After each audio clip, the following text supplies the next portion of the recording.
అని అంటున్నారు. అది వాస్తవమా కాదా అనేది రాబోయే రోజుల్లో తేలిపోతుంది. రైట్. శ్రవణ్ కుమార్ గారు మీరు ఏదో మాట్లాడుతూ ఉన్నారు. అంటే సార్ చెప్తున్న దాంట్లో కొంచెం ఒక్క పాయింట్కి అందాం అనుకున్నాను. ఈ తరచూ ఎన్నికలు వస్తూ ఉన్నాయి సార్ చెప్పేది, తరచూ వస్తూ ఉంటే టీచర్ల వినియోగం అనేది, టీచర్లు వినియోగించుకొని ఎవరు చెప్పారు? టీచర్లే డిస్టర్బ్ అవుతుంది. ఎవరినో ఒకరు ఉద్యోగులను ఉపయోగించుకోవాలి కదా. ఇప్పుడు టీచర్లు కాకపోతే పంచాయతీ సెక్రటరీ అనుకోండి, విఆర్ఓలు కానీ విఆర్ఏలను కానీ, లేదంటే గెజిటెడ్ ఆఫీసర్లను కానీ ఎవరినో ఒకరిని అయితే ఉద్యోగులను అయితే దానికి పరిష్కారం కూడా ఉంది. దానికి పరిష్కారం కూడా ఉంది. దాని ప్రతి టర్మ్లో మనకు 3 సీజన్స్, వింటర్, సమ్మరు, రైనింగ్. ప్రతిసారి 15-20 మినిమం 20 days హాలిడేస్ వస్తుంది. హాలిడేస్లో పెట్టుకోండి ఎలక్షన్స్, వాళ్ళకి హాలిడేస్లో వర్క్ వస్తుంది కదా. అంటే చెప్పే సాకు నిజంగా సహేతుకంగా ఉందా అని ఆలోచించాలి. అదొకటి. రెండవది, మరి 5 సంవత్సరాలకు ఎన్నికలు వస్తున్నాయి అంటే 5 సంవత్సరాలకు వచ్చిన ఖర్చే కదా. మరి 10 ఏళ్ళకి 20 ఏళ్ళకి మార్చిన టర్మును మీరు ఏదైతే చెప్తున్నారో 5 సంవత్సరాలు, మళ్ళీ 5 సంవత్సరాలకు వస్తే ఎన్నికల ఖర్చు కాదా? వాస్తవం ఏంటి?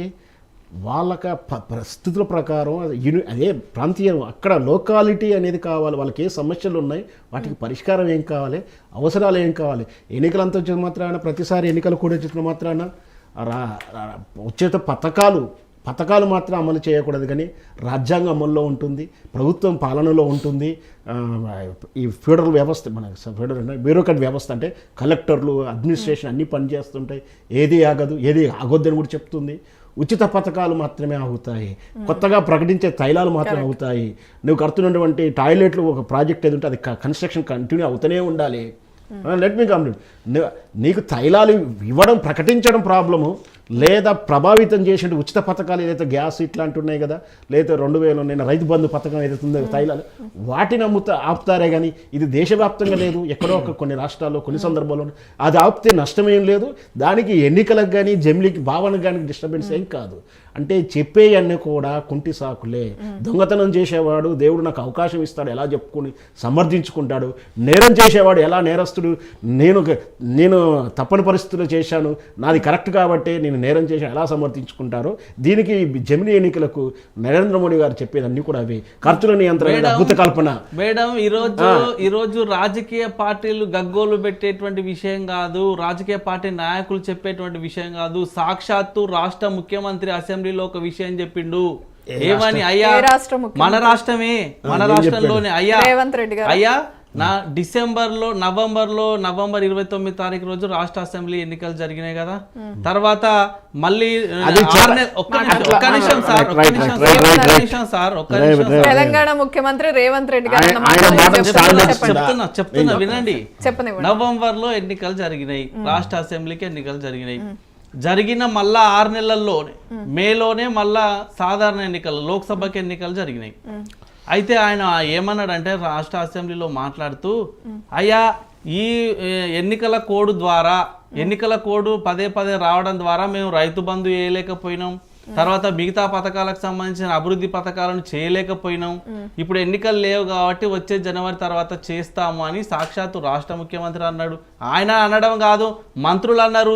మన రాష్ట్ర వ్యవసాయ శాఖ మంత్రి ఎవరైతున్నారో ఆయన కూడా రైతు బంధు ఎందుకే లేదంటే, అవును భయ్ ఎన్నికలు ఎప్పుడు పడితే అప్పుడు వస్తున్నాయి, మోడల్ కోడ్ ఆఫ్ కండక్ట్ ఉంది కదా. ఈరోజు ఎన్నికల కోడ్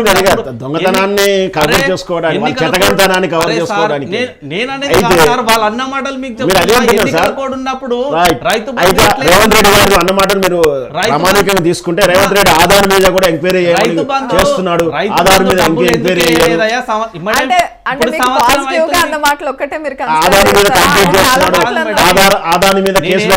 అర్థం చేసుకోండి. మనందరం కూడా చదువుకున్నటువంటి వ్యక్తులు. నేనేమంటానంటే ఈరోజు పదే ఎన్నికలు రావడం ద్వారా, ఎన్నికల కోడ్ ఉండడం ద్వారా అభివృద్ధి పనులకు ఆటంకం జరుగుతుందా జరగదా? మీరు విశ్లేషకులే కదా, అభివృద్ధి పనులు ఆగవు. ఎందుకు మరి రైతు బంధు ఎందుకు సంవత్సరం నుంచి తైలాలు మాత్రం అవుతాయి. ఎన్నికల షెడ్యూల్ 15 రోజులు 45 రోజులే ఉంటుంది. సంవత్సరం నుంచి ఎందుకు 45 రోజులు ఉంటుంది. 45 రోజులు తైలాలు ఆగుతాయి. అవి కూడా ప్రతిపక్ష పార్టీలు అబ్జెక్షన్ చెప్పినప్పుడే అవుతాయి, ఇతర పార్టీలు అబ్జెక్షన్ చెప్పినప్పుడు అవుతాయి. ఏదైనా ఆ రాష్ట్రానికి అప్పటికి తాత్కాలికమే కదా. ఈ ఒక్క కారణం చూపించేసి మొత్తానికి లూటీ చేసేస్తాం మేము అంటే ఎట్లా ఉంటుంది? కానీ శ్రవణ్ గారు ఒక మీరు- మాట మాత్రం మంచిగా చెప్పి నేను చెప్తా. స్టార్టింగ్ లోనే చెప్తూ ఏది ఏమైనా కానీ నరేంద్ర మోడీ గారు 100%. ప్రతిపక్ష పార్టీల చేత కూడా ఒప్పించి మెప్పించి తప్పకుండా భయాలను పాజిటివ్ గా తీసుకుంటున్నారా? బిల్లును పాస్ కాదు, కాదు, చేస్తారని అది చెప్పేసి satirical గా చెప్పిన వాస్తవం comment. జరుగుతుంది అది. కాదు, 100% satirical గా చెప్పిన comment అది. మీరు అది పాజిటివ్ గా చెప్తున్నారా లేకపోతే ఆయన పాజిటివ్ గా అన్నారని మీరు భావిస్తున్నారా? 100% అది right. జరుగుతుందని నేను భావిస్తున్నాను. 100%. నేను ఖచ్చితంగా అవుతుందనే చెప్తున్నారు వారు కూడా. ఏ విధంగానైనా ప్రజాస్వామ్య నేను చెప్పాను బద్ధంగా కదా. కాకపోయినా భిన్న మెడలు స్వరూపం. వంచైనా చేస్తారు అంటే అది భిన్న satirical స్వరూపమైన comment. టీడీపీ రాజనేత ఇచ్చింది, గారు ఎంఐఎం కూడా ఇస్తుంది. ఒక్క నిమిషం గౌతమ్ ప్రసాద్ గారు, భారత రాష్ట్ర